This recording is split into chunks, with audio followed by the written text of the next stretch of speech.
Hi, everyone. Hazaku Baruch on your presentation. Thank you, Dan. It was wonderful. Thank you. And I have already heard from people that say they were really, really impressed. Thank you, Dan. Thank you. Thank you for pushing me. You know, I learned a lot from it, I must say. It's amazing. Now I will be the speaker in January. Oh, fantastic. Okay, looking forward. You have to tell us which book it is. And then After you speak, I don't know if I can be able to speak like you. I'm sure you're going to be so much better. I have no doubt. No. Okay. No. It was wonderful. Thank you. You know, when the book came out, everybody was crazy reading this book. Yeah. You know, it was such a big event. It was unbelievable. Incredible. Mikol Melamdai Iskalti. It's a real thing. Can learn anything from anyone. And if you have that outlook of life, then you can really become a Mikol Melamdai Iskalti. Yeah. So do we have people now yet? Yes. Oh yeah. Okay, we're going to jump on. Is that Vayeshev? Parshat Vayeshev, yeah. Vayeshev.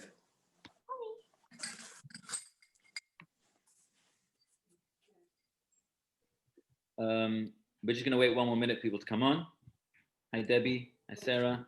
Shlomo. Hi. Yossi. Gavi. Hi, Sam. Shlomi. Hello, everyone. Hi, Sarah. We miss you, Sarah. Hi, Debbie. I miss you Miss too. you so much, Sarah. I miss you too. Got to study Thank again. you. Yeah. When you coming back, Sarah? When you I have no idea yet. I don't know. Okay. I'm hoping it'll be later this month, but I don't know for sure. Okay.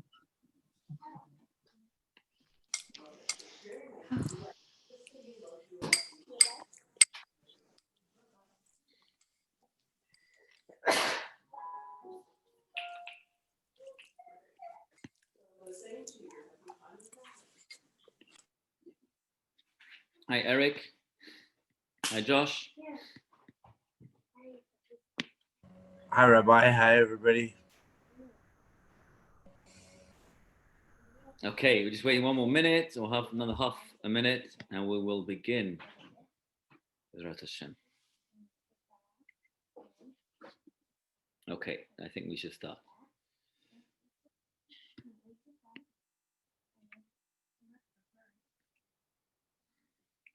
Okay, so have a very good evening to everyone. And just a quick reminder, tomorrow, Bezrat Hashem, we'll be lighting the first night of Hanukkah. So don't forget, we light after tomorrow. The best time to light, according to Sfaradim, is after Tzet HaKochavim, which is 5:09. So do not light your candles before 5:09 to do your mitzvah properly. Tomorrow is one light, and we have the custom to put an additional shamash, additional light with which we light with, because we say Hanerot halalu kodesh hem. These candles are kadosh. Ve'en lanu reshut lishtamesh bahem. El lirotam bilvad. We only have permission to actually see them, to gaze at them, but not to benefit from them. Back in the day, they didn't have electricity, and therefore there was a worry that you would actually use the lights of the menorah to start reading, to start doing something, and therefore we light an additional shamash. But we do try to make a differentiation between the shamash, the additional candle, and the actual menorah. Some people light it separately, some light it a bit higher, some light on the side. Whatever your custom is, do appropriately. Okay, so that's just a quick reminder for tomorrow. And with Rosh Friday morning, we'll have Friday morning breakfast, Zoom discussion, and we'll have Hallel together as a group. Bezrat Hashem. Okay, so Parshat Vayeshev. So very, very exciting parasha. Really, Parshat Vayeshev is a opening into the life and times of none other than Yosef and the Shvatim, which will essentially take us all the way to the end of Sefer Bereshit, which takes us to the end of an era.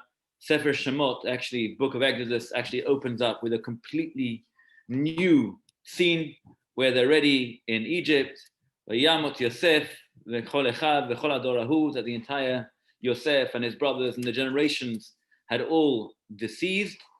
And now the Jews are in Egypt, and the new king is now starting to really grind on their nerves and really push things forward in the wrong way.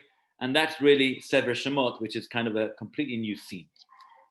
But what we're going to do today is we're going to actually open up a completely, should I say, a very difficult parasha, or should I say few parashiot, because again, it's Vayeshev, Miket, Vayigash, and Vayechi is the end of the story, really. So it's these four parashiot, which, by the way, we always read around Chanukah time. Not going to go into that. We'll leave that for Yossi to give the various explanations. But it's always read Vayeshev, and Miket is definitely always read. Vayeshev, it depends on the year. And really, these parashiot are fascinating parashiot. I want to deviate a little bit from what I usually do in these classes, and I'm going to do something a little bit different. And what I'm going to do is today, I'm going to be the one asking questions, and you're going to be the one who's going to be answering. So what we're going to do is, I want to tickle your fancy a little bit. I really want to just bring out a couple of questions which are really, I want to call it hardcore questions on trying to understand the parashiot, because these are parashiot which are so difficult to understand that you need to analyze these parashiot from not a simplistic level, but obviously, as we've been talking about from the beginning of Bereshit, this is something so much deeper going on. And there are certain things that jumps up at us throughout the parashiot, which we have to try and tackle and analyze. I just want to, before we begin, I want to point out one point which we left off with what Myra said at the end of the class last week. Myra spoke about that sometimes with all the midrashim, you sometimes get lost with the storyline. Yeah, it's a bit difficult to kind of put everything together. And obviously, in as much as midrashim are there to teach us, but we mustn't forget what the story is. And that's why it's so important to actually look at the parasha, not from, what we looked at it, when we were much younger, but to every year go and develop our knowledge and to develop our deeper understanding and deeper insight that this is Sefer Bereshit. This is the real deal, right? We have everything here. So we have to really understand the whole picture. But that being said, why I want to say this just now was because the Rashbam, who, this is after all a Rashi class, the Rashbam, who was actually the grandson of Rashi. Rashi had 3 daughters. Each one of those 3 daughters had married great Talmidei Chachamim. And those grandchildren, one of them most famously is Rabbeinu Tam, who argued with Rashi consistently in almost everything he said. Rabbeinu Tam guaranteed said the opposite, whether it was tefillin, whether anything that they argued about. But Rashbam was another one of his grandsons. Rashbam also wrote a Pirush ala Torah, commentary on the Torah. And this week's parasha, he just gives an insight onto the way Rashi compiled his commentary on the Torah. He says like this: Gam Rabbeinu Shlomo referring to Rashi, Shlomo Yitzchaki, Avi Imi, the father of my mother, my grandfather, Meir Ene Gola, the leader of the generation, Shepiresh Torah Nevi'im Ketuvim, that he wrote a commentary on Torah Nevi'im and Ketuvim. Natan Lev Lefaresh Peshuto Shel Mikra, quoted this Rashbam, the first class on Rashi. He decided to make sure he bases his commentary specifically on Peshuto Shel Mikra, on the basic fundamentals of the text, the basic analysis of the wording of the Torah. Va'af ani Shmuel ben Reb Meir Chatano, and so to me, Shmuel, the son of Reb Meir, his son-in-law, nitvakachti imo lefanav, I had lots of arguments about this with him, And he agreed with me essentially, and that's what he carries on. But it's interesting to note that Rashi specifically wrote a commentary based on exactly what you're saying, Meyer, on basic texts. And because the story, the way it's given over, was given over for a reason in that way, in that format. Obviously for us to learn from, and like we mentioned last week, that the Torah analyzes certain parts of the story and highlights certain parts of the story as opposed to others, because it's something for us to learn from. And then there's layers, and you peel the onion, one after another, different commentaries, different understandings, different midrashim, so on and so forth. But essentially what Rashi does is to understand the basic text. And so what I want to do today is take all the parashiyot as a block and try to understand a little bit. We'll quote some Rashis, we'll see how we do. I really want to have an open forum today. Okay, so the Torah starts off, the Pasuk starts off, Ele Toldot Yaakov Yosef. Okay, this is the second Pasuk in Parashat Vayeshev. Vayeshev Yaakov Be'eretz Migurei Aviv Be'eretz Canaan. Ele Toldot Yaakov, Yosef ben 17 שנה. היה רואה את אחיו בצאן, והוא נע את בני בלהה בני זלפן, אשר אביו יהווה יוסף דיבתם רעה אל אביהם, which means in English, that essentially these are the toldot, generations of Yaakov, offsprings, Yosef, and so we don't talk about all the offsprings, we suddenly go straight into Yosef. I mean, where does Yosef come in, for goodness sake? I mean, we're talking about Reuven. Reuven was the Bechor. And it talks about he was 17 years old and he was busy with his brothers, and he starts saying Lashon Hara about the brothers. And he brings his evil reports of his brothers to their father. V'Yisrael ahav et Yosef mikol banav. Israel, Yaakov, referred to Israel in this pasuk, loved Yosef from all the children. Pasuk Gimel. Pasuk 3, Ki ben zekunim hulo, because he was a child of his old age. Rashi has 3 different explanations what that means. V'asa lo k'ton pasim, he made for him a special fine woolen tunic.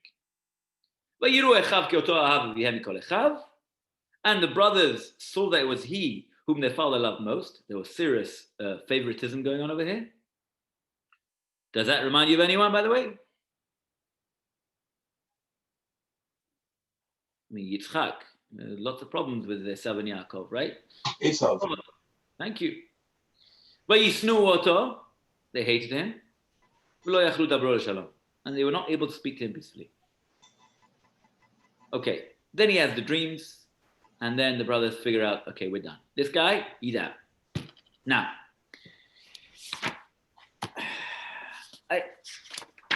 so again, I'm going to bounce off what Myra said last week, because I really think it's important when you analyze parashiyot. We've mentioned this countless times, but we need to always refresh our memories of this. When we talk about the Avot, we're talking about not men who are equal to us. We're talking about the greatest of the great. We're talking about people who in their merit we are here today.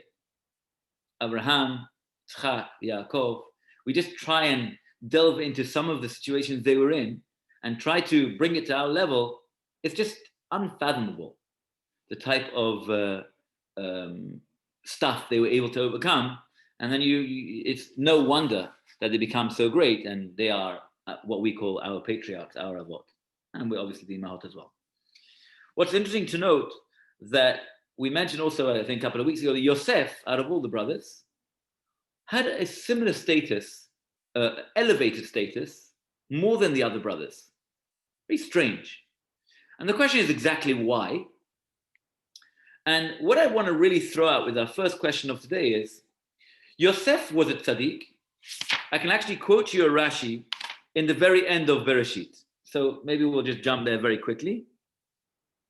If you look at Perek Mem Zayin, Perek 47, Pasuk 31. This is right at the end of Sefer Bereshit. Perek Mem Zayin, Pasuk 41. This is where they all lived happily ever after. Not quite. Believe it or not, it's not exactly what happened. Disney doesn't always get it right.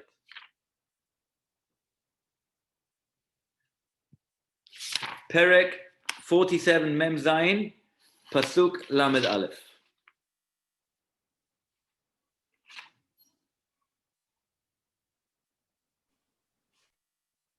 If I could interrupt for a quick second, Sure. can I ask where you're all looking? Because In I the don't Chumash. have them In the Chumash. in the Chumash. Okay. Could So- I borrow one from the synagogue? Do I have to ask Tina? For sure. So Yes. this class is a text-based class. So if you want to get the maximum out of the class, usually we actually follow in the Chumash and the Rashi. So of course you can borrow one from the shul. You speak. Okay. Okay. So I'll bug you about that later. Okay, thank you. So what's going on over here? Right at the end of the story, right? So Eric, for the benefit of Eric, what's going on over here? We are essentially going through the story of Yosef. Yosef's got this squabble with his brothers. He has two dreams. He feels the need to tell them to his brothers. And after the first dream, Pasuk says, Vayisnu oto. And then he says another one, and then he actually makes them hate them even more. Hate him even more. And that's when they plot. They said, okay, you know what? We're going to go and kill him. They chuck him into a pit with snakes and scorpions. Eventually, they pull him out and they send him to the Arabs, and eventually ends up winding down Mitzrayim. What's the rest of the parasha? He ends up there. In the middle of the parasha, by the way, is this whole story of Tamar and Yehuda with the twins. It's another whole subsection. And then the end of it is he becomes the general manager of Potiphar, who is the one of the close people to the king. And eventually his wife, Yosef being so beautiful, his wife tries to seduce him in a very, very aggressive fashion, until finally every day he says, no. Until finally one day he is found alone with her, and essentially she tries to push him, and what happens is he runs away, she grabs his cloak, and it tears, and he is now framed for rape. So she screams at the palace when she realizes she's actually, it's not happening. So she starts screaming, and after she starts screaming, she alerts the palace guards and whatever, and everyone, her husband, and the anger of the husband, you can imagine, bounds. Much discussion about that, and eventually he gets thrown into prison. Why wasn't it off with his head? That's part of the discussion, whether he really believed his wife or he knew exactly what his wife was made out of, and he knew exactly who Yosef was. So he gave him more of a lenient punishment, and he essentially led him to the prison. In the prison, he quickly rises to the top of the ranks, and he eventually becomes the general manager of the prison. Wherever he is, he's very successful. And and he is successful wherever he is. And then they have the two dreams. Again, this mysterious concept of dreams appears at the end. Another dream with the baker and the butler. He manages to interpret them, and exactly what he said was correct. Pasuk, the next parasha, Miketz, who has another dream. Again, dreams, very strange, just mysterious dreams. Dreams, Paro has two dreams. Nobody can interpret it. They eventually call out Yosef. He interprets the dreams correctly. 7 good years, 7 bad years. Make sure you set up system to be able to make sure there's no problems with the vaccines. And essentially, it's exactly what happens. And he becomes viceroy very quickly. He rises to the top, becomes viceroy of Egypt. In fact, the Midrash says that Yosef actually ruled over the entire world for 40 years. So after he became the viceroy, he became actually Melech Mitzrayim, the king of Egypt. Anyway, the story continues. He essentially has the entire world at his knees because there's a huge famine everywhere, and everybody needs to come for food from Egypt, and he's got the stocks, he's got it all worked out. And then the brothers come because they also need food. And then what happens? He straight away puts them into a very awkward position. He calls them in. He says, first of all, you're all spies. You must be spies. Okay. No, we're not. Yeah, well, and he says all sorts of strange things. He says stuff like, well, you all came as separate gates and you didn't bring your younger brother. Huh? Must be a proof that you're a spy. I mean, that sounds like nonsense. Anyway, he says, I'm only going to let you off if you go back to your father and bring back your younger brother. Okay. Goes back. Father says, no way. I already lost one son. Not happening. He said, listen, we're going to die over here if you don't send Binyamin. Sends Binyamin. Eventually, Yehuda says, it's on me. I'll bring him back, guaranteed. Comes back. Suddenly, Yosef's all smiley. He sees Binyamin. He sets him out. Beautiful Su'udah, beautiful meal. And he sets him on the right side of the table. And the pasuk says he knows exactly the sequence. Very strange. Brothers not sure what hit them. Last time they came, they got really bad treatment. Suddenly he's all Mr. Lovely. Eventually, again, just moving very quickly forward, he eventually has a nice time with them, and then he sets them to go out. He sends them back. He puts the money back in their sacks for the food, and then he also makes sure Menashe, his son, actually puts the goblet, his magic goblet, which he pretends as you can imagine, a magician in Mitzrayim at the time, was really top of the charts. So he's busy flicking his magic goblet and setting everyone in their place, and they believe he's just one of these magicians. And he takes that goblet, puts it in the sack of Binyamin, which is eventually they leave off. They stop off at the roadside, and they open up the thing for some wheat for the animals, some barley for the animals, and suddenly they notice all the money is back, and they start getting nervous. 1 second, money back? I mean, what's all that about? So they feel there's some sort of conspiracy over here, and then eventually, suddenly they hear galloping behind them. Menashe is coming with his entourage. He said, "What's going on? How could you steal from my master? And what's happening?" He said, "What are we talking about?" He said, "Yep, you've stolen my master's magic goblet." Okay, I can guarantee you we haven't. Even the money, I don't know what's doing here. We paid back. We paid. What's all this about? You're doing funny things over here. They start checking. They don't check from Binyamin when they know it's there. Check from Reuven, Shimon, Levi, until they get to Binyamin. And lo and behold, hey presto, another magic trick.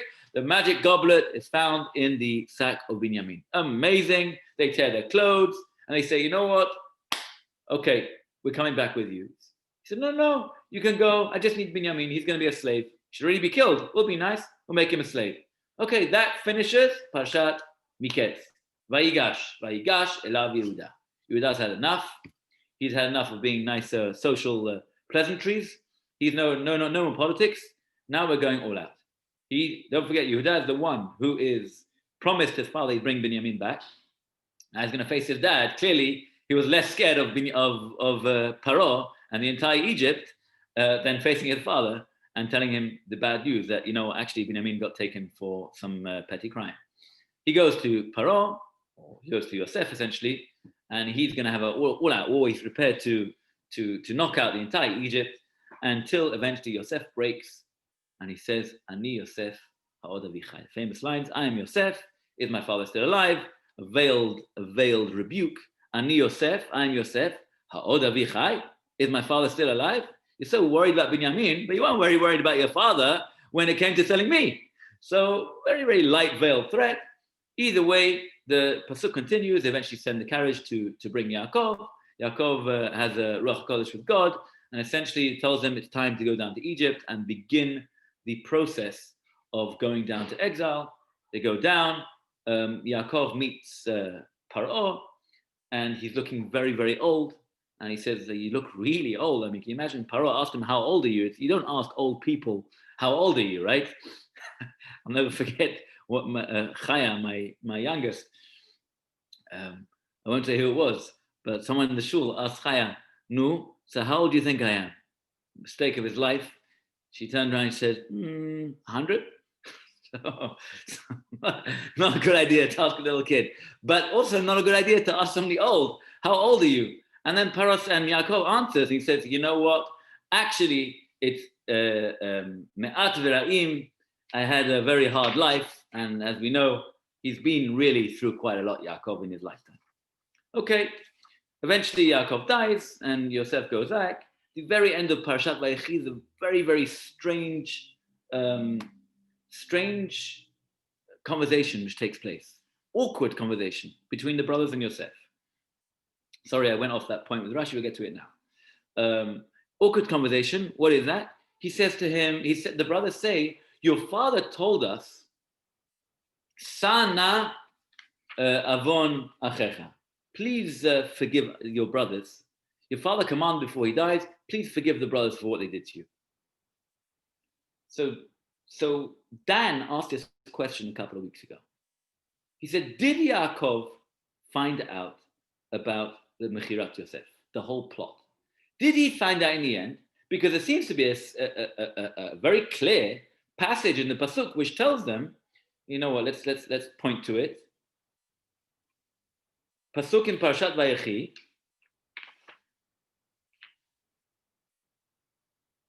Here. Perek Nun, chapter 50, Pasuk Tet Zayin, Pasuk 16. They were worried once their father died, now Yosef's going to get back at them. Vayitzavu el Yosef lemor. They commanded Yosef to be told, Avicha tziva lifnei moto lemor. Your father commanded before his death, saying, Pasuk Yud Zayin, Pasuk 17. This is Parashat Vayechi, chapter 50, Pasuk 17. Ko tomru li Yosef. So please, Stasi shall say to Yosef, Ana sana pesha achecha. Please forgive the pesha, the spiteful deeds of your brothers, v'chatatam, and their sins, kira'a gemalucha, they have done you evil. Ve'ata, and now, sana lepesha avdei avicha, please forgive the spiteful deeds of the servants of your father's God. Vayetz Yosef b'dabrama elav, and Yosef bursts out crying for the relationship, which he's just realized where the relationship is at. So now, the question, so first of all, back to Dan's question, did Yaakov know or did Yaakov not know? What's going on? Yaakov is instructing the brothers to tell Yosef, please forgive the brothers for what they did to you. 1 second. When did he hear about this? Question number 1. Question number 2. If he didn't know from the brothers, because we understand the brothers were there and it was a very embarrassing scenario. You can imagine. But surely Yosef could have sent a postcard. Hey, Dad, love you very much. We're very tight, we're very close. You know, don't ask details of the story. It's been a bit of a crisis. I haven't seen you for 22 years. But listen, I'm alive and kicking. I'm actually the Viceroy of Egypt. Postcard? Poor father? What's going on? Dan? Well, didn't we get the story from the naming of his children, that when he has his 2 children, that in fact he identified that he forgot or lost his family? There's no way that he was going to send a postcard, if I recall. Again, I didn't understand what you said. If I recall, it's when he had his children. Who's he? Yaakov? No, Yosef. Yeah. Yosef recognized then Right. that he forgot his family and he lost his family. There's no way that he was going to send a postcard. Okay, but the question is, why not? Well, this is again, by virtue of his position, yeah, he should have at least, buckled up. What's going on over here? Okay. Another question, which I'll throw back at you, is, what about Binyamin? Binyamin wasn't in on all this story. Did he know about it? Did he ever find out about it? Did he just keep quiet? It's strange because if you look at all the children of Binyamin, look through the Psukim, they're all very funny names, very fond names about how his brother and how he misses him and how he loves him. You look through the Psukim, it's incredible. Did he know or didn't he know? Again, today's class is not going to be answers. I'm throwing questions at you. This is now your go. Next question. Yosef, let's try and analyze Yosef and let's try and analyze the brother's behavior. Was Yosef a tzaddik, yes or no? Was he righteous or not? Or maybe he had a bit of a change of heart. Was he a bit of an Esav, if you want, Meyer?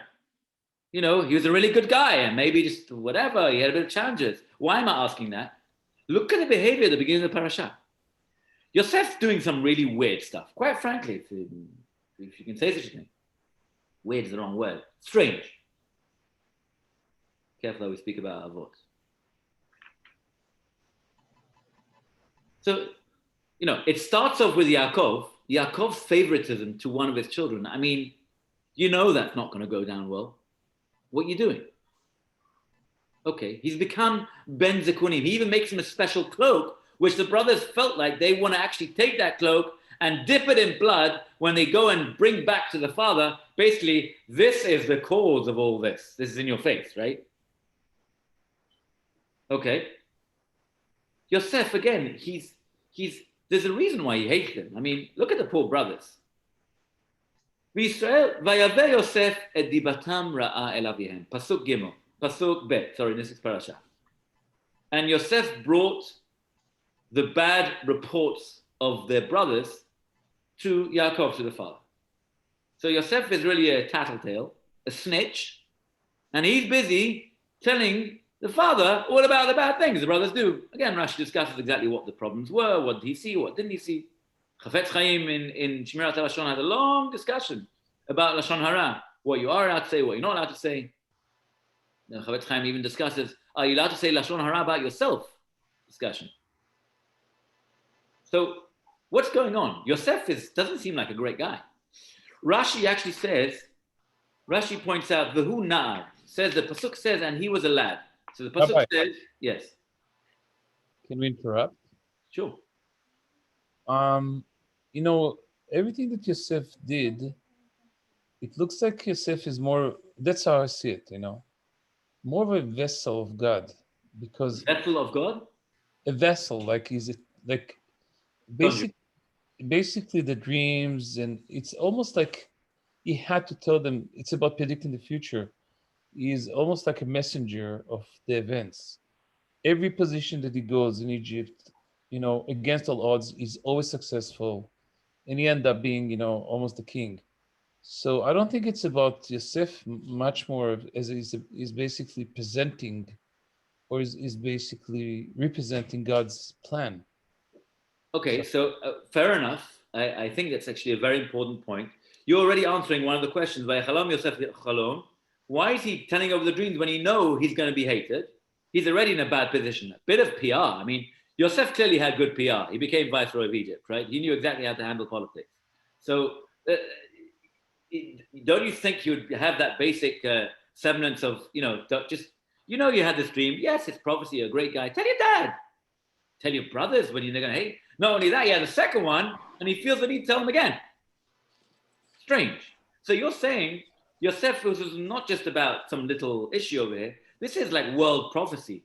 And he felt the need, for whatever reason, Ramban goes up your street, and he says, for whatever reason, he had to not only make sure those dreams were told over, but ultimately later on, which is one of the answers, is later on has to make sure these dreams, for whatever reason, have to be fulfilled. Yeah, that's just a look at the Ramban. Rabbi? So I think there's Eyal's position, but I think there's also the position that he was just an immature lad. He didn't know what to do with all this power. He was a favorite son, and the outcome of being a favorite son was he was a little bit poking at his brothers, and he wasn't a great person maybe at that time. He matured later on to be the tzaddik that he was, but maybe at this time he had a lot of growing up to do. You know, so, you know, I don't know if we could say that, but I don't think at this point Joseph was the Joseph that he grew up to be. So that's what I want to. Okay, so I agree with that. I agree with that point, because I think the same thing when you have the story of Yehuda in this, and the kind of person that Yehuda is at this point in time, with the episode with Tamar, and where he becomes the tzaddik to approach Pharaoh with Vayigash. You got a completely different personality. And so I think the same thing here with Yosef, in the sense that he was arrogant. He was very proud of that. And don't forget, his father rebuked him on a second dream. His father rebuked him on a second dream that he said, look, not only the brothers, but the parents are going to be around me too. So, and that was something, but Yaakov said he kept that in mind. Even though he rebuked them, he said, what do you think we're going to be doing? Your parents are going to bow down before you. So the point is that there is that growth, and I agree with Meir that it's a reflection there, as well as this idea with Yehuda, and why the story of Yehuda there in between is to show that growth of the individuals. So that's also to Eyal's point, that again, he felt the need to say the dreams. Yaakov, for some reason, recognized the greatness of the prophecy, but he doesn't want to arouse the jealousy of the brothers. So he says, what's these dreams? And then, he kept it quiet. If you have the pasuk in front of you, I once heard many years ago a beautiful idea. Pasuk Vav, it's a beautiful one. This one. You know, some people are very into the Bible code. This is not the Bible code. This is a Kept different. it to himself. Sorry, he kept it himself. But look at pasuk Vav. Vayomer lehem shimuna chalom hazeh asher chalamti. Sorry.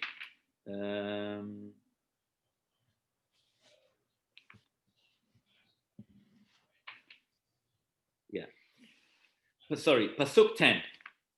So he tells Vayisaper el aviv elechav. He tells over the story, the dreams, to his father and to his brothers. Vayigar bo aviv, and the father scolded him. He said to him, Vayomer lo, ma chalom hazeh asher chalamta? What is dreams that you're dreaming? Havo navo ani veimecha va'achecha ishtachavot lecha arza? Are we to come, I and your mother and your brothers, to bow down to you on the ground? Vayikanu bo achiv, his brothers were jealous of him. Va'aviv shamar et hadavar, and his father waited for the matter. Now, interesting, the response of Yaakov was not, what sort of nonsense are you talking about? He says a retort back. He says, I want you to know that it doesn't make sense that me and my wife and your brothers should all go be bowing down to you. That's not the appropriate response. When my kid wakes up in the morning and says, Daddy, I had a nightmare, I don't say, oh, will the bear come down from Whistler to Vancouver and open up the front door? Nonsense. So clearly, there's something going on over here. But look at the pasuk; it's beautiful. This one. Ma chalom hazeh asher chalamta. If you look at Rashi, Rashi says, "Havon havo, are we to come?" Rashi says, "V'halo imecha kfar minta." Your dream can't be true because Rachel had already died. So there's a technical flaw in this dream. That's what Yaakov's telling you. Look at the pasuk. Asher chalamta. Look at the Asher is Aleph Shin Resh. You take the last letter of the Resh and you follow through. Resh, Chalamta, Chet, Lamed, Resh, Chet, Lamed, Rachel. Mem, Taf, Hey, Meta, Rachel, Meta. Okay? Avo, Navo, Ani, Veimecha, Vachesha. What is this nonsense dream? Rachel can't come even if she wants to because she's dead. But at the same time, Aviv Shamar et Hadavar. Before, Yossi. can I? So something interesting about Shamar et Hadavar that leads to Hanukkah. Oh. It said that Yaakov was praying for Hanukkah at that time. Shamar is the three things that the Yevanim wanted to annihilate, or so we not keep. Shin Shabbat, Mem Milah, Resh Rosh Chodesh. Very nice. By the way. What's the connection between Yaakov and Hanukkah? Pachim Ktanim. It's a long story. All right. Okay, beautiful. Rabbi, I just want to say something. Sure. It sounds like from the beginning, even it says, Ele toldot Yaakov, Yosef, and Yosef was his favorite son. Yosef, to me, feels like someone who knows that he's gifted, and he's a bit aloof, and he kind of disconnecting himself from his brothers, from his biological, well, not biological, but from Rachel and Leah sons, and he's associating himself mostly with the Shfachot, the kids or the sons of the Shfachot. And it's just a sense that I get that he feels that he's better than them, but he doesn't know how to express it, and he gets in trouble. So you're going with Myra's approach. Sorry? You're going with Myra. You're saying he was not such a great guy at the beginning, but he turned around. No, I didn't say no. I think he's great. No, I know, but he's not such a big, not such a righteous guy. He's not diplomatic. Yosef HaTzadik. You know, we know him, Yosef HaTzadik. Not many people get that title. But Shlomo says something different. Yosef feels there's something unique about Yosef. He is different. You know, sometimes we have this kind of almost asper when a person is very, very talented, very gifted, but he's also missing some social skills. I think Yosef is in a different level. And I think Yaakov recognizes it. Yaakov knows that Yosef is different. He knows that he's destined for greatness, and that's why he's his favorite. And I agree. Okay, so let me throw it back at you, to all three of you, Meir, Shlomo, and Eyal, on two fronts. First of all, are you saying that Yaakov is at fault somewhat?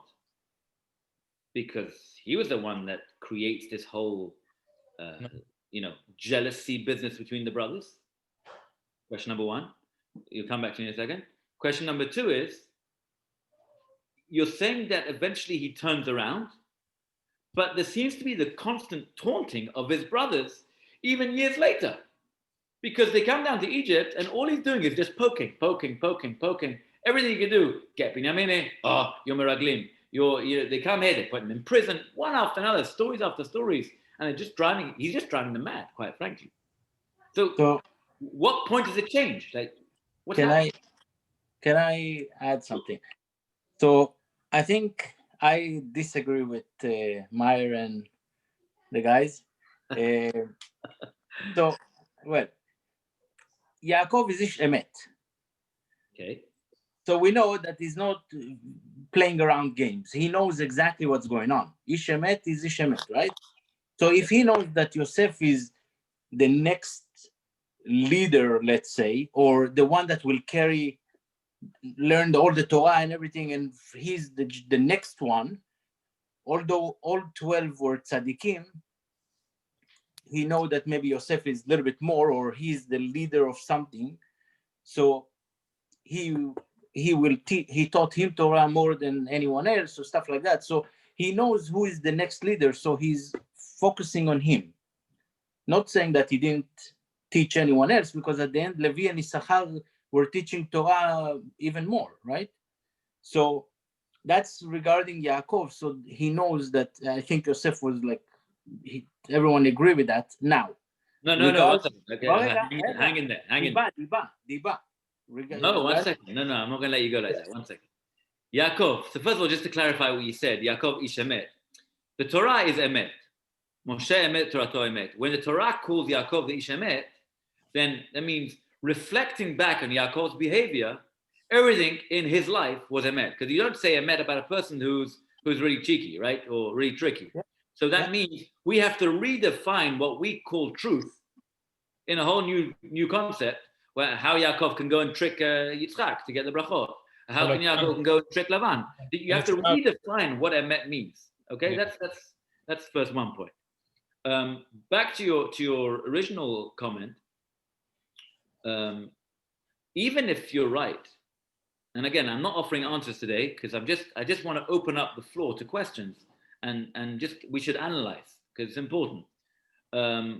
If Yaakov believes that his son is the ultimate son, I think the question which is begged is, it begs the question, does the end justify the means? And we've discussed this before, but you think your son is the greatest guy, but it comes at a price. You're going to mess up all the other relationship with all the other brothers.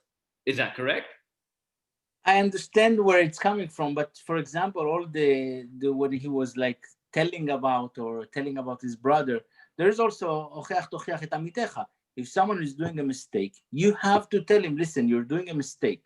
So maybe he was afraid to tell it to the brothers directly. So he said, listen, Dad. Who's doing a mistake? Huh? Who's doing a mistake? The brothers. About the diba. Hotzat diba, vayaveh dibatam. Okay. So there's three things, the Ever Minachai and whatever Rashi is explaining, like a little bit what they did. So there is ochach tochach et amitecha. You have to tell him, okay, you're doing a mistake. You shouldn't do that. So maybe he was afraid to tell it directly to them. So he said to his dad, like, listen, I saw them doing this. I think it's incorrect. Maybe we can talk to them. So they're not going to do that. The fact that he didn't have all the information that they didn't do mistakes because it was Yetzirah and all this Sefer Yetzirah and all of this that they created, the goat that didn't need shchita and all of the story. He didn't have that information, but still, it's not that he was. But there's a pasuk. The pasuk says explicitly, "Vayiru pasuk daled, vayiru echav ki oto ahav avihem mikol echav." His brothers saw that it was he whom their father loved most of all his brothers. Vayisneu oto, and so they hated him. Rabbi, him peacefully. Yeah. Rabbi, hi, it's Gavi. Sorry, I don't have my camera on. At the risk of muddying the waters even further on the point, I think there's something about the relationship of the brothers themselves, because as I want to get to that next point, but I want to analyze the other side, right? The brothers. Is that what you mean? yeah, because as Daniel said, like the whole Yehuda incident is put in the middle, and I think Yehuda separated himself from the brothers. He was kicked out from the brothers. There's a whole disagreement there as well. And then I think the Rashi there says that they blamed him after, right, for the relationship with their father. So I could bring you Rashis from here till tomorrow of the full Parshiot, which will boggle your mind. Okay, and it just puts so much mud in the water. You know, I'll give you an example. Rashi says when Yosef said Ha'od Avichai, you know, Ani Yosef, finally the great revelation. The brothers didn't know what to do, and they want to actually go ahead and kill him on the spot. What? After all that, you've seen how he's been successful. You've seen how you put him in the pit, and you sold him and did everything. He's now the viceroy of Egypt. And you want to kill him? What's the matter with you? So I think that begs the question, going back to the original point. There's a question, first of all, from Yaakov's perspective. Okay, you can challenge me. I want you to challenge me. There's a perspective of Yosef. What's happening with him? He keeps on poking his brothers. When he grows up, he's still poking. He's also not sending any telegrams or postcards to his father when he knows jolly well that his father's suffering. In fact, the Gemara relates, Rashi quotes, that Yosef, the 17 years where his father was there, never went to visit his father in private. Why?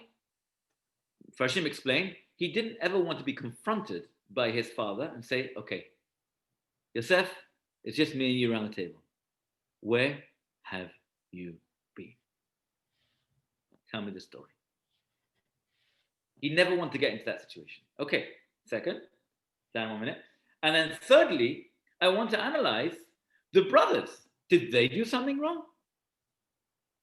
They've been picked on. I mean, I know we don't usually tend to send our brothers to a pit of snakes and scorpions, but was there an element over here which was, you know, was cause and effect kind of thing? Dan, you're muted. Yeah, thank you. Okay, two things. For Yaakov, the fact that his children brought the coat with the blood, I mean, was he sincere in his mourning for the death of Yosef or not? If it was sincere, if he believed that Yosef was dead, all right, this is the one thing that I can't get over. The fact is that he truly believed that Yosef was dead. Now that Yosef was given away, the fact that he ended up as a viceroy in Egypt, I don't think he knew that was ever going to happen. Who, Jacob? Yeah, no, Yosef. Yosef never knew that was the intent. I think the fact is, one thing happened after another, and he just ended up in that position. But the point was that before that, because he was sent as a slave, he completely disconnected with his family. He was hated by his brother. I don't mind that. I understand that. But okay, but the point being is, if he was in a jail in Egypt, you think, why isn't my father? I was the favorite of my father. Why is my father looking for me? Why aren't people coming to see? Am I around? Am I alive? What's going on? So in other words, I can understand why Yosef would disconnect completely. And in fact, the first question he asks his brothers once he identifies himself is my father still alive? Because he just didn't know.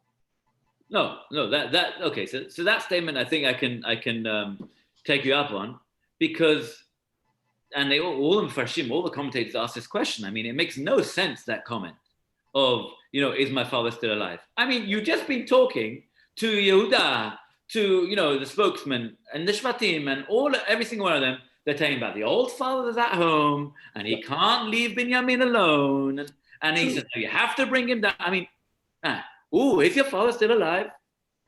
We've just been discussing this for months, for weeks. There's lots of problems going on over here. Yep. I buy that. Can I say something, Rabbi? Sure. Okay. There's something in psychology called reaction formation. So what I'm hearing in this parsha, especially, is there is something that's formed, there's a reaction. There's something that's formed, there's a reaction. So I think it's a huge learning here of how we react to something.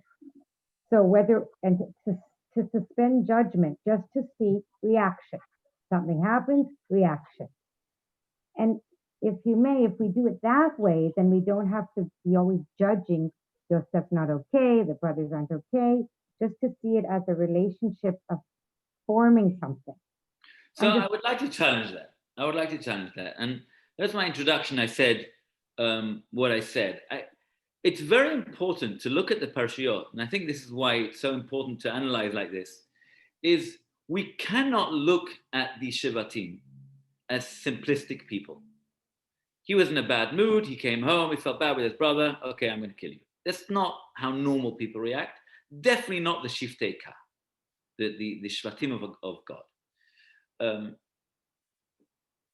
The Rashi that I want to point out before, in Perek Nun, Perek Mem Zayin, Pasuk Lamed Aleph, Perek 47, Pasuk 31, Vayishtachu Yisrael al Rosh Hamita, Yaakov's about to die, he's giving more blessings. Says Rashi, Al Shahayta Mitato Shlema, because his bed was whole. V'lo haya barasha, and there was no wicked person amongst his descendants. Unlike Abraham, who had two sons, Yitzchak and Ishmael. Yitzchak had two sons, Yaakov and Esav. Yaakov had no sons who were wicked. Sharei Yosef, now the only person who could be seen as the wicked son is Yosef, this taunting guy. Yosef Melechu was a king. V'od shenishba leben hagoyim. Moreover, he had been taken captive amongst non-Jews. V'harehu omed betzitko. Yet he stood steadfast in his righteousness. What does that tell you about Yosef HaTzadik? Debbie, I'll go one step further and say the opposite. This guy's a really good-looking guy. He's got everything going for him. In fact, if you look at the story of Eshet Potiphar, who was, almost royalty, if you want, and the Midrash relates what a beautiful woman she was, he had every reason from a psychological perspective to be down the dumps and just fall for sin. I mean, for goodness sake, he's been excommunicated by his family, literally almost murdered. No one's coming looking for him, as Dan pointed out. He's a nobody, person who's got nothing to him, sold as a slave. He's been framed for rape, one after another. I mean, this is really not happening. I mean, why shouldn't he just fall for sin? And yet Yosef doesn't. He doesn't fall for the temptation. Hence the name Yosef HaTzadik, which means when we look at the parasha and we talk about someone like Yosef HaTzadik, there's nothing simplistic going on. There's something much deeper going on. And we have to try and analyze, both from Yaakov's perspective, as Yossi rightfully said, Ish Emet, what's going on with Yaakov? Both Yosef's perspective, what are you doing taunting your brothers? And later on, what are you doing taunting your brothers? And why are you not telling your father you're alive? And then later on, with the brothers themselves, what sort of relationship are they having? Going back to the last point we mentioned, about half an hour ago, about at the end of the after Yaakov's death, the brothers are, they're kind of forgiven. It's all good. Ani Yosef od Avichai. Yaakov comes down to Egypt, and kind of we're now 17 years of normalcy. All good. Shevet Achim Gam Yachdav. Come round the bed. Yaakov's all happy Larry, and he's about to die. He gives them the blessings. Very nice. As soon as Yaakov dies, Yaakov turns around and they say in the name of Yaakov, that your father instructed before his death to tell you, Sana Pesha Achecha. Take up the sins of your brothers, which implies, that he knew, but more seriously, if he didn't know, because he never seemingly gave this over to communicate it to Yosef this way, but more importantly, what does that tell you about the relationship of the brothers? They're basically saying, hey, it's all very nice that we were having like a civil relationship as long as our father was still around, but now that dad's gone, you're going to take it out on us. What does that tell you about the relationship And then you wonder why Yosef burst out crying. The mere suggestion led to explaining of where his perception of the relationship was and where the brother's perception of the relationship was. There's something very, very strange. There's different worlds going on over here. Yossi. Okay. So a few things regarding what we're talking about. So I mentioned before that I think that Yosef was more like doing the like like you have to tell the people that they're doing like something wrong. And I mentioned it, I think 2-3 years ago, that the brothers were actually not that, oh, let's kill him. It was actually, they did like a trial for him, like the Din Torah and Din Odef, because they thought that he's just trying to accuse them. So they did a Din Odef for him, and Din Odef, it's Din Mavet. So instead of actually killing him by themselves, they say, listen, we're not sure, we'll put him in the bowl. If he dies, he needs to die from Hashem. If he is alive, Hashem wants him alive. We're not going to kill him directly, but they did do a bedin for him. And they had 9 people because Reuven was with his dad, and they added the Shekhinah. So Hashem was part of their, and they did Shua that no one was allowed to tell what happened, and no one allowed to tell that that we sold him and we throw it to the boar, all this whole story. So that's why Hashem didn't reveal it to Yaakov.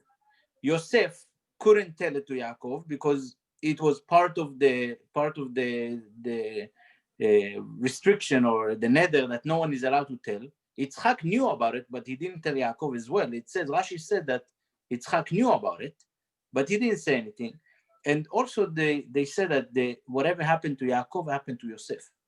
So Yaakov was away from his parents 22 years.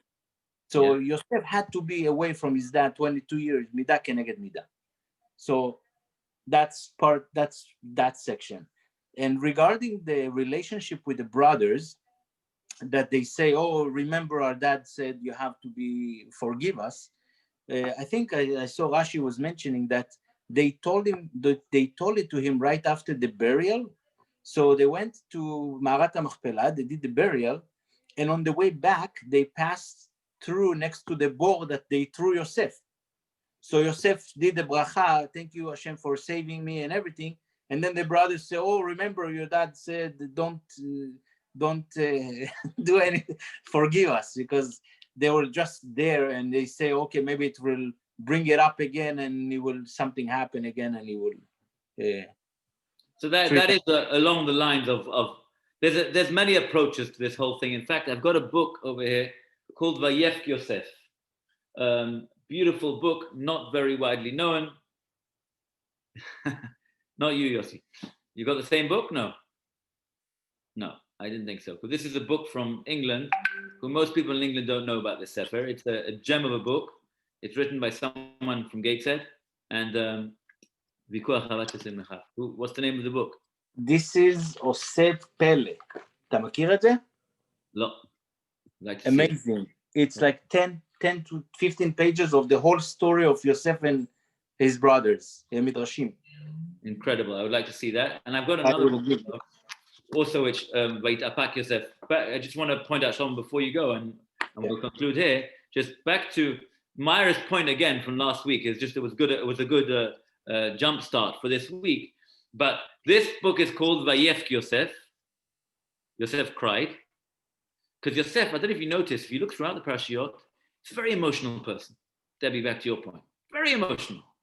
Every time, and this book is called Vayit Apak Yosef. He's holding himself back. What happens? He's trying to be really hard on his brothers. Then he goes to the back room, cries, wipes his tears, comes out, Mr. Hard Guy.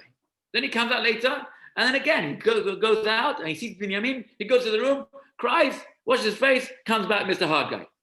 And then knocks them again. You look at the Pesukim.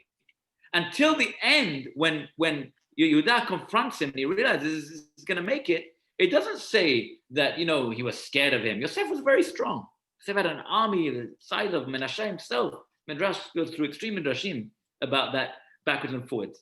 But the pasuk says, "V'lo yachol Yosef lehitapek," and Yosef couldn't hold himself back anymore. This emotion was so coming out that it was. He said, "Get everybody out," and he said, "Ani Yosef od Avichai." His brother's complete shock. There's lots of emotion going on over here.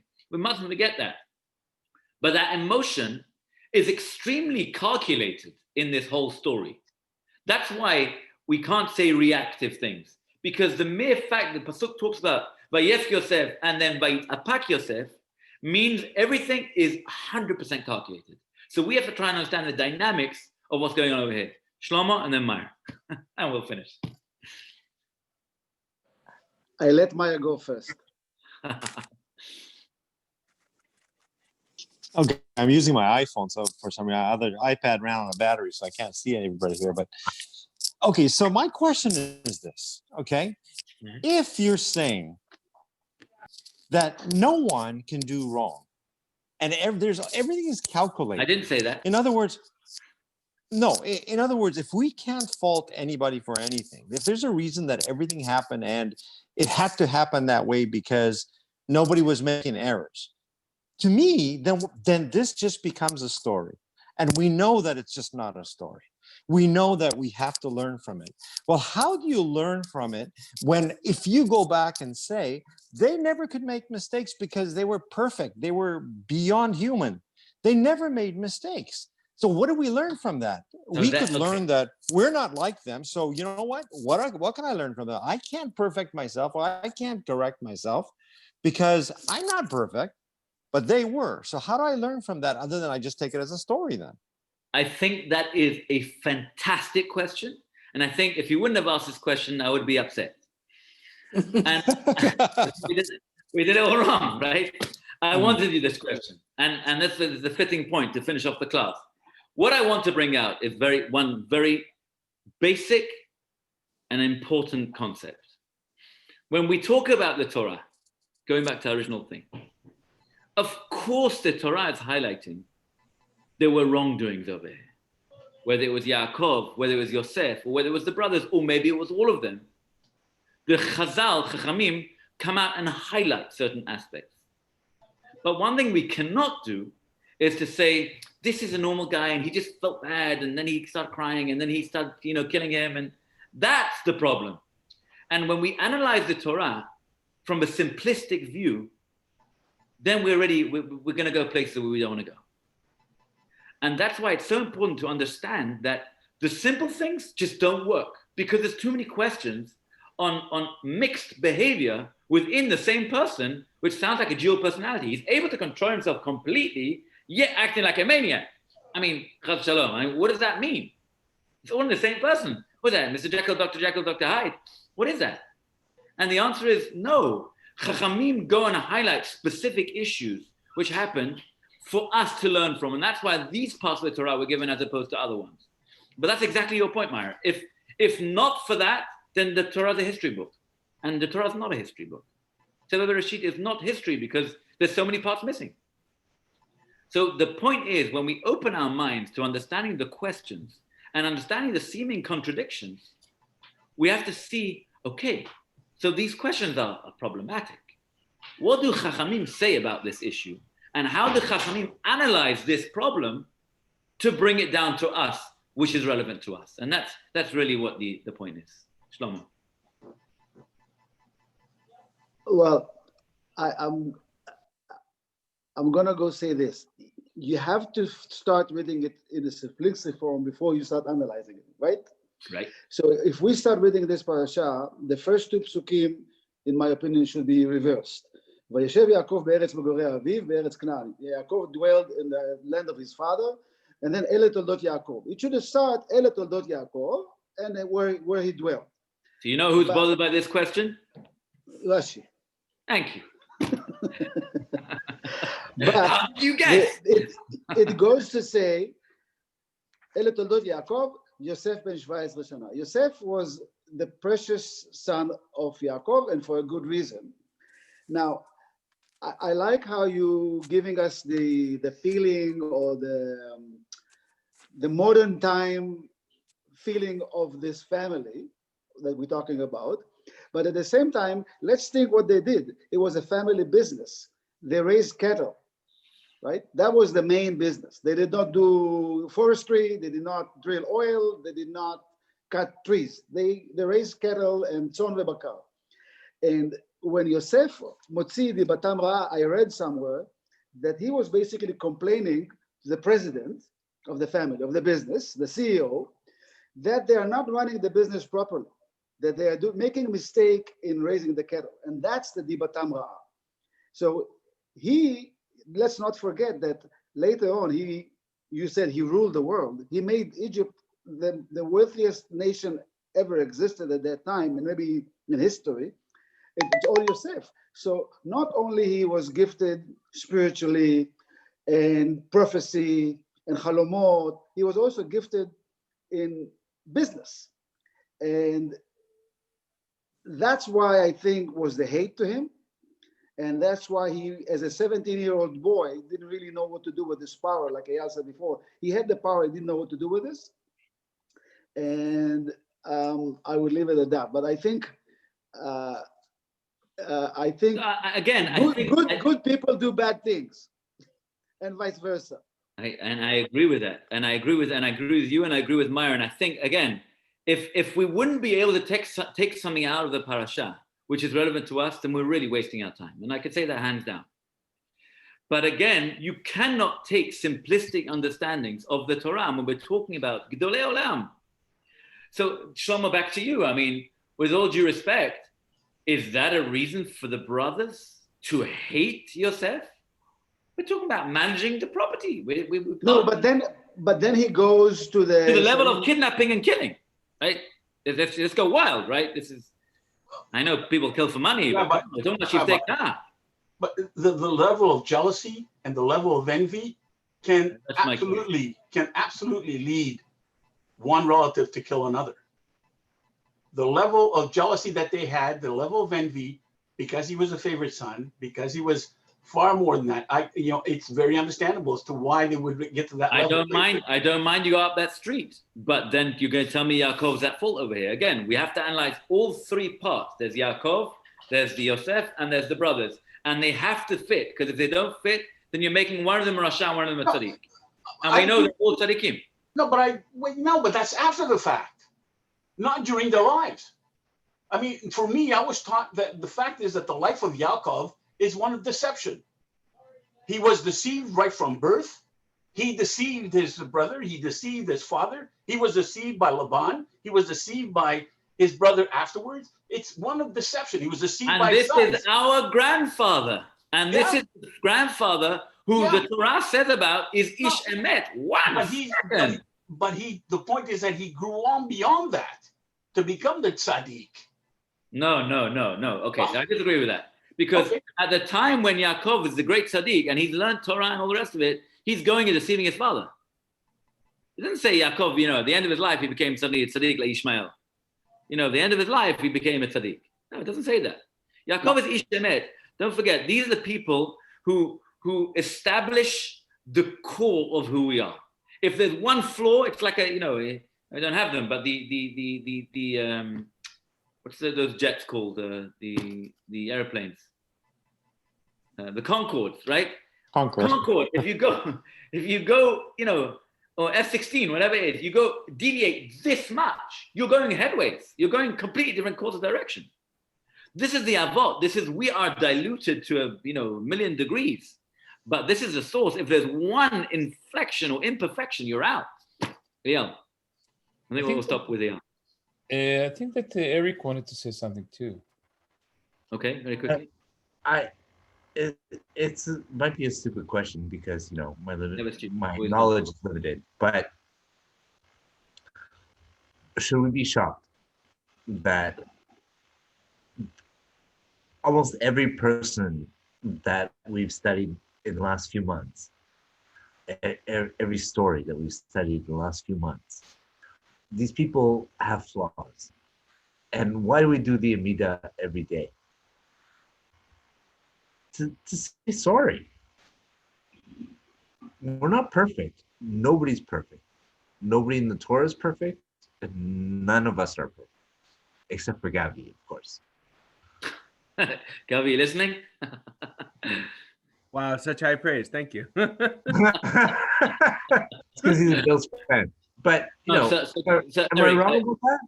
No, you're 100% right. I think Myra was saying the same point as you. And all I'm saying is not that they're not flawed.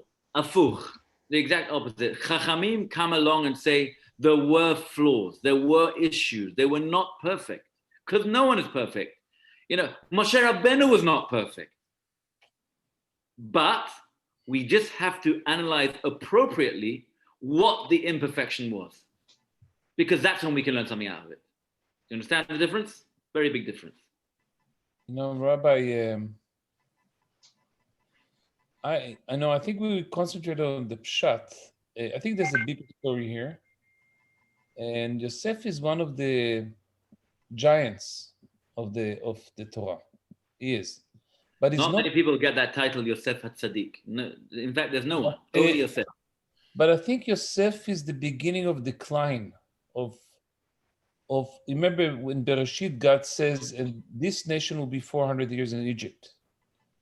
Yosef is the one that actually leads this. He lives there. He's doing his career there. He's not living in Canaan anymore. He's not in Israel. He's the beginning of the crisis, the beginning of the big break. And I think that's his role, you know. And I think that Yaakov maybe also realized that. And in a way, Yaakov is, you know, is representing for me the diaspora. He's the beginning of the galut. And is that a bad thing or a good thing? No, he's not. I could look at it the other way around as well. If we have to go through the diaspora for whatever reason, but don't forget, which better person can be the one who's going to be the leader? No, I don't think it's about better. I don't think it's the fact that Yosef is basically not. No, I thought at the beginning of the conversation, maybe he should be one of the fathers. Like, he's unbelievable. So there is such a thing that Yosef has a certain bechinat av, whatever that means. And then I realized towards the end that no, Yosef is basically representing the Jews that are not anymore connected to their land. He's not there. And for 400 years after that, until Moses comes, you know, it's basically, you know, this is, so his story is about some kind of a chain. He's leading, I don't know, is in a different world. Like But it goes beyond that, because he tells him in the end, don't leave my bones behind. We will be leaving Egypt. Don't leave my bones behind. Yeah. All right. So the point is that he has got that perception and understanding, that really deep understanding. So, you know, I agree with the Rabbi saying that, yeah, we have to try to learn from that, and we see the imperfections, but it's to our benefit to see how the growth is there for us to take advantage of that and to work with that. Another thing about Yosef, you know, think about it. Do you remember his wife's name? Osnat. Yeah, but it's, you know, it's funny. She's not really a character, right? She's not. Whose wife? Yosef. Oh, Yosef. It's very interesting. It's very interesting. Again. And the blessing of Yaakov on his two children. That's also very interesting, how he mixes up. So I actually specifically, in order not to get into problems, especially with Meyer today, so I didn't quote Medrashim. I quoted hardcore psukim, right? Because I don't want you to tell me, yeah, but we don't hold that Midrash. Midrash is another level. I don't mind. I'm open to that. But this is a hardcore psukim. The psukim don't make sense. Now I start with Rashi. Rashi's pshutos mikra, like Shlomo said. We're going with basics. And the basics don't make sense. That's why you need chachamim, you need chazal to open up our eyes on the appropriate guidance on how to understand what's going on here. Otherwise, we're lost. Interesting. Rabbi? Osnat is not mentioned, for example. Osnat is still Midrash. You know, to Debbie's point before, there's a beautiful Midrash about Osnat, who Osnat was. Do you know who she was? Yeah, the daughter of Potiphar. No. Go ahead on. No, they from Abraham, from Dinah. Yep. She was the daughter, Midrash says, of Shechem. When he raped Dinah, Osnat was born. That's not good. She was ostracized by her entire family. And the Midrash says she was taken and put in Egypt, and a necklace was put around her that she's the daughter of Yaakov. When Yosef comes to Egypt, he's looking for a Jewish girl. No Jews around. until he finds this girl, Osnat. He takes her and gets married. Now look at the sad story of this beautiful couple. Think about it. Yosef has been ostracized by his family. Dinah been ostracized by the way, the same family. Next, Yosef is no one's looking for. Dinah, Osnat, no one's looking for. Yosef has every right to be depressed. Osnat has every right to be depressed. Yosef, perhaps for no fault of his own. Osnat also perhaps for no fault of his own. Again, there's lots going on here. They had every right to mess up, and they had Menashe and Ephraim, who are the same level, Kiruven with Shimon and Yuli. What does that tell you about these great people? This is not superficial stuff. Guys, I think we really have to appreciate that. This is not simplistic, I felt bad for him. It was, business venture and there's jealousy to that level. This is the real deal. I agree. Yeah. ערב טוב, חזק וברוך. רבי, אני רק רוצה לבקש משהו אחד. אפשר להשאיר את זה בשעה 7? Can we leave it at 7 o'clock? We always do it at 7 just because of the book club. Once a month. Change the book club. We'll have to speak. Okay, maybe we'll speak to the people. The book club are going to sleep at 8, Shlomo. מה זה? The book club are going to sleep at 8. They can't make it. And they can do it on Tuesday. We'll see. No, seriously, it's not a good idea to change every time. I agree. It's Mar's fault. It's Mar's fault. Yeah, for sure. Rabbi, who's doing Friday morning? Tzur is doing it in the end. So good. Okay, that's fine. Okay. Two questions. And he's doing it for sure. Yeah, well, I think he's texting. Okay. I have Thank you. questions. Thank you, real quick. Rabbi. I've got to go. Thank One, you. are we doing Enjoyed it. something Friday morning? I got it. Yeah. Thank you, Rabbi. I have to Thank go. you, Rabbi. Thank you. So much. Bye. Thank you. Rabbi, Thank you, Rabbi. still there? Eric. Can you hear me? Sure. Rabbi, Yeah, Eric, I'm with you. can you hear me? Yep. Okay. Two questions. One, are we doing a prayer on Friday morning on Yes. Zoom? Yes, we are. Okay, The email that's didn't good. go out. I don't know why it didn't go out, but it's going to go out tomorrow. If it hasn't gone out. No, it went out today. It went out today. I didn't see it. Okay. The second question I have is there someone who could give me lessons on the Haftorah that we talked about? Let's take this offline. I've actually got another class. I have to give it straight away, a DAF class. So Okay. let's catch up. Okay, give me a call anytime you want. Yeah, or other way around, whatever. One of us will contact each other. No problem. Happy to. Thank you very much. Pleasure. Bye, Haftorah. Good night.